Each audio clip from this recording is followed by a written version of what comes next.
question, since you mentioned how deconstructionalist ideas, or how the period we're living in, a lot of things are being deconstructed, especially within the university when it comes to Muslim history, Islamic history, as Yasser Qadi mentioned as he was going into Yale.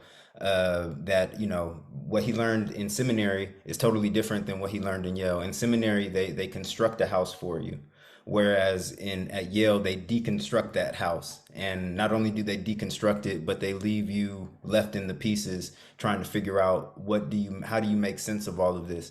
And for Muslims who are interested in, say, the historical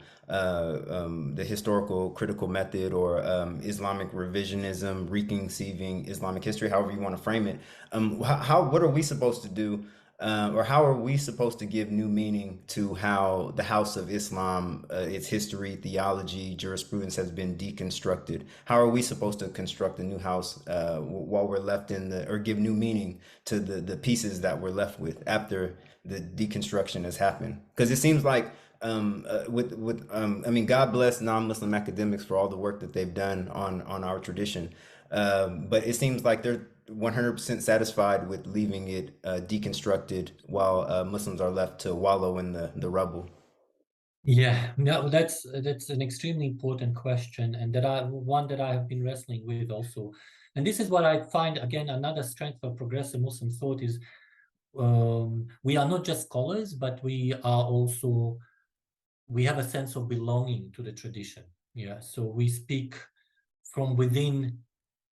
It's part of our own identity and sense of belonging. So we try to be both critical and yet do it from a place of belonging, from a place of compassion, if you like, from a place of care for the tradition, from a place that is not simply interested in deconstruction, although it values deconstruction, especially in relation to, let's say, gender issues, where, deconstructing the patriarchal gaze and the patriarchal intellectual interpretative tradition that has dominated Islamic intellectual tradition for such a long time.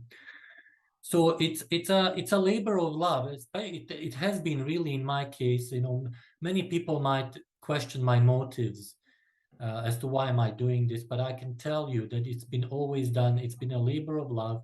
It's been done from the place of care and concern, and the belief that the Islamic tradition is robust enough and rich enough to sustain and overcome the problems that we've had, like any other religious tradition, on the way.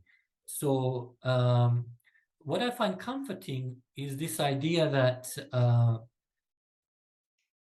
distinction that Professor Abdul Karim Soroush he talks about distinction between religion and religious knowledge, or Professor Fazlur Rahman talks about normative Islam and historical Islam. Professor Khalid Abu al-Fadl talks about Sharia as the divine, as a divine kind of as a path to the divine, and as a Sharia as a legal construct. So so once we accept that inevitably the human understanding of the divine will inevitably be subjective, contingent, and tainted by inadequacies of the human condition, I find that thought to be very comforting, in a sense that we should never project our own, and we should be always humble and enough to admit that our own perspective is but a perspective, and it's based on certain assumptions, certain theories, certain presuppositions that ought never be considered as all exhaustive and never be fully equated with the divine, because divine the divine is a non-exhaustible reservoir of beauty, majesty, and goodness, and our attempts at capturing the divine, conceptualizing and understanding of the divine will inevitably fall short. So I find that thought very comforting. I don't know about you, because nobody, in other words, nobody has a monopoly on God. I find it very comforting. I do find it very comforting living in